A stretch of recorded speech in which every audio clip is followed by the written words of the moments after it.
You ask Tiger to solve. This deals with linear equations with one unknown. The final result is x equals 5.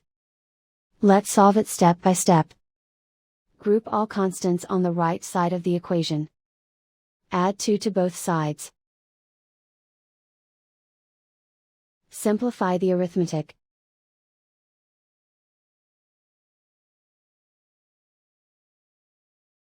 Isolate the x.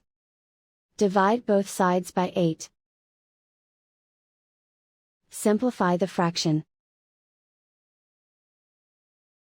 Find the greatest common factor of the numerator and denominator. Factor out and cancel the greatest common factor. And so the final result is x equals 5.